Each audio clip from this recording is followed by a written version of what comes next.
We are officially on quarterback decision watch, so it could come at any time, folks.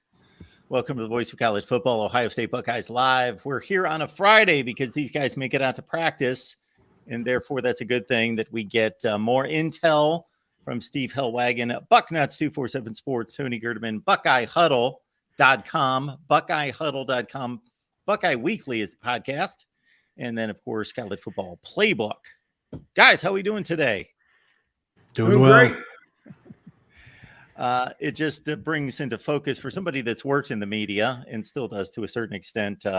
I think it from both perspectives because, of course, people in the chat and the fans are just wanting the football and the football decisions to be made. But I'm thinking you guys, again, are held hostage to the decision time and the announcement of such. So we're talking Ohio State quarterback decision. Ryan Day has stated that while there was speculation for much of the offseason that this could drag into the season, that he would like to make an announcement and believes that he will very soon, Steve.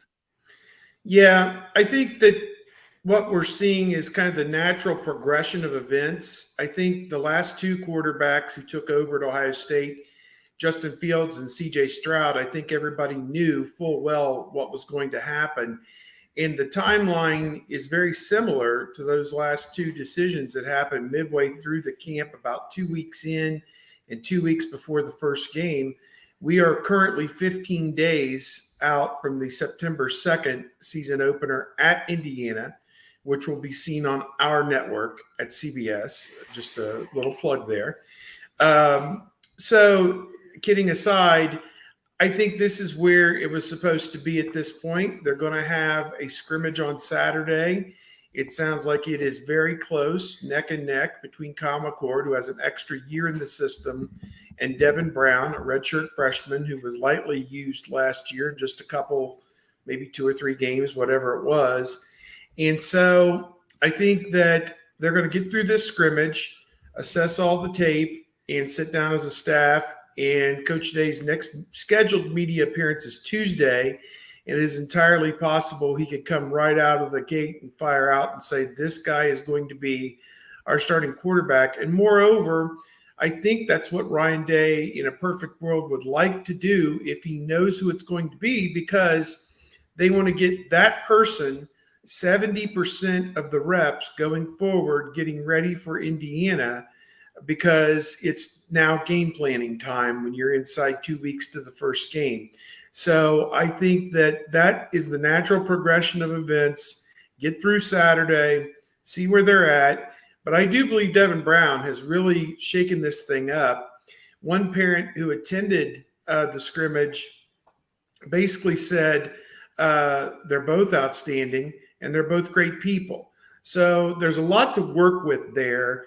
And if this team has a downfall, I don't necessarily think it's going to be the quarterback position. I don't know what the downfall would be, possibly the offensive line. But if this team has a downfall, I don't foresee it being the quarterback position. Yeah, the quarterbacks have performed so well under Ryan Day.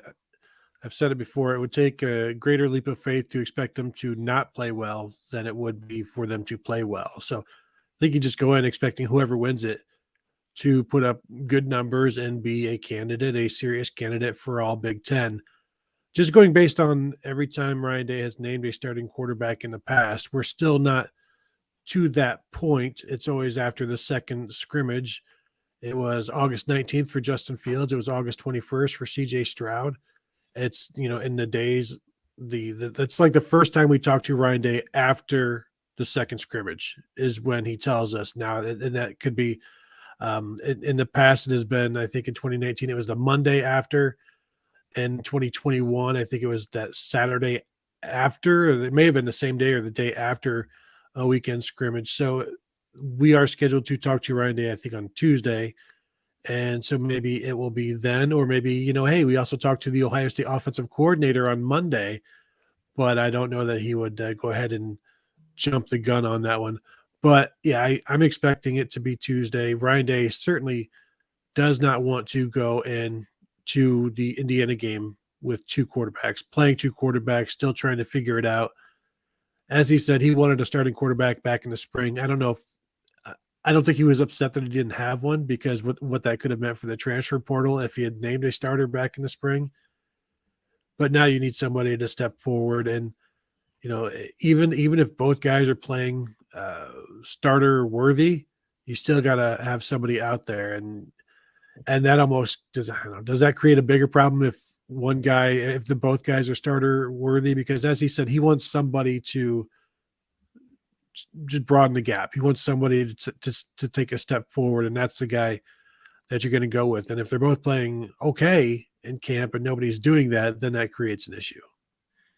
There is such a surge of support for Devin Brown, and I don't know exactly where it's coming from. I do. Okay, I see the big smile there. And before we get to the big smile and what's behind that, because you guys get so much more Ohio State feedback from fans and elsewhere than I do, I've got to kind of weed it through all the Kansas State and Stanford and whomever else comes my way. But I'm seeing and reading all this surge for Devin Brown and having people start up discussions with me. And I think, okay, where's this coming from? Is there a particular media outlet that is pushing, this is the guy, he should be the guy? I do know of one in fact, or is this that there's been enough tape put out there, enough throws from practice that based on the 3 or 4 throws that people have seen, wow, he's the guy? Or it's just, a name gets stale after a period of time. And even though Kyle McCord has really done nothing except for a spring game to show anybody anything to a large degree, that, well, we've been waiting on him for so long that, Devin Brown, now this seems kind of new and it's kind of this phantom analysis that he's got to be better or something. And then there's also the dynamic of the mobility, and there's, I think by some fans' account, that there's an automatic gravitation to the more mobile quarterback, thinking, well, if he's as reasonably close to a good passer, then obviously he brings that dimension. So let's go with the guy that can burn the defense.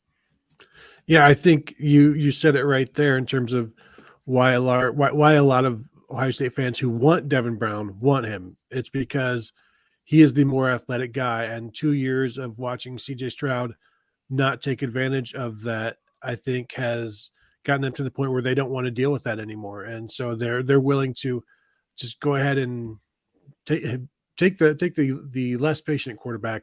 So I think they want the more athletic quarterback. There's also the segment where the backup quarterback is always the better choice in terms of it. We even saw it with CJ Stroud the first couple of games in 2021 where people wanted Kyle McCord out there. And so there is some familiarity breeds contempt, and there's more familiarity with Kyle McCord. And so I think that, through no fault of his own, he's kind of some people are already ready to move on. So I think in terms of why a lot of fans who want Devin Brown, it's because of the athleticism more than anything else. Talking Buckeyes here, as we do each and every week, typically on Wednesday, but we have to move schedules around. These guys make it out for, of course, interviews, news conferences, and practice, and we want them to be able to do that. And, of course, they would, regardless of what I would say. So here we are on Friday, of course, talking Buckeyes and getting ready for a season opener in 2 weeks and 1 day. We'll take your comments and questions, folks. Leave them there in the chat. You ultimately produce the show. And good morning to Sue, the Rod Farva, Mika, and others. So unless you guys have anything on the quarterback position, Steve, anything else on that? No, again, I'll just reiterate, I think the quarterback is the function of the guys around them. And if the offensive line comes through this hell month of getting battered around by the Ohio State defensive line and comes through it better on the other end, I think that that's going to be a good thing. And I think they'll be ready for whatever they're going to see during the upcoming season. So if they play up to reasonable standards for an Ohio State offensive line and give that quarterback time to flourish, obviously they've got the weapons around them to distribute the football and make great plays. So again, I'm not a believer that they don't have a quarterback. I think they do have at least one quarterback, if not two, that are capable of winning double-digit games for this team this year. So that's kind of my arching thought about the quarterback position is it's going to work out. I don't think that's how they do anything. They're gonna put the players that they trust most out there, and quite often that is the most experienced, the oldest player. But you're going to go with a quarterback that gives you the best opportunity to win, especially opening on the road in the Big Ten. Yeah, it's Indiana. That's fine. But I've seen Ohio State struggle there before to open the season. And so they're going to go in with their best option at quarterback. And whether that's Devin Brown or whether that's Kyle McCord, it's not going to be out of some favoritism or he's more experienced. He's thrown 58 passes in his career. Whoever starts against Indiana is going to throw half of that, So the amount of experience that Kyle McCord has had, Devin Brown has had now over a year to catch up to that. And so I don't see this being something that, Kyle McCord's start against Akron, I don't really think impacts the situation that much. It hasn't been so much that Devin Brown couldn't catch up. So I don't think they're going to throw him out there just because, it's just safer this way. They're looking for the best player, and that's who they're going to put out there. And I don't think they're going to play McCord either as a way to appease Marvin Harrison Jr., their standout wide receiver, as his former high school teammate there at Philadelphia St. Joe's. I think that they're going to play the best guy. The predominant number of snaps are going to go to the best guy, and whether that's Kyle McCord or Devin Brown, I guess we'll wait and see what comes out of this weekend. But it seems to me that Brown, as I said earlier, has kind of closed that gap just a little bit, but I don't take that to mean that McCord has faltered necessarily. I just take it to mean that Brown's worked his way up. So let's let the process play out. That's what the coaches get paid the big bucks for. Do we believe in any way that Ryan Day knows who that guy's going to be, and therefore he feels confident that I'll just let the last few days play out and just confirm what I already know, and then I'll make the announcement? Or it's more about, I want the deadline to be this because I want to give that quarterback 70% of the snaps. I want this team to know who their leader is. I want to go into the season fully assured, and therefore I'm setting my own deadline to make a decision regardless of how close it is. Steve, what did you make of, because we'll answer this question, but Steve, what did you make of when Day was asked, if you had to make an announcement this week, could you? And Day said, yeah, I probably could, but then it's still wide open. Yeah. He made the comment that sometimes you go to bed at night and you're laying in bed and you're thinking this is how it's going to be. And then you wake up the next day or whatever, and you have a different thought. But I mean, if they have to put somebody on the field, they will. I mean, it's not, this isn't life or death here. This is just, a starting point. And, it's not important who starts the game. It's most important who finishes it. It's not important who starts the season. It's going to be most important who's there when they play Michigan and Alabama and Georgia or whoever it ends up at the end. So to me, again, I just reiterate, this is not something I'm personally losing any sleep over. There are more pressing issues with this team, I think, than who's going to play quarterback. Is the person untested? Yeah, so be it. But so were Fields and Stroud, although we had an idea that they were both going to be pretty good. So, yeah, that was very telling. I thought that, I could put somebody out there, sure. Again, I'm going to be surprised if it's not Kyle McCord. It would be like an utter shock to me if it isn't. And if it isn't, then that tells you that Devin Brown's one hell of a player. I'll just put it that way.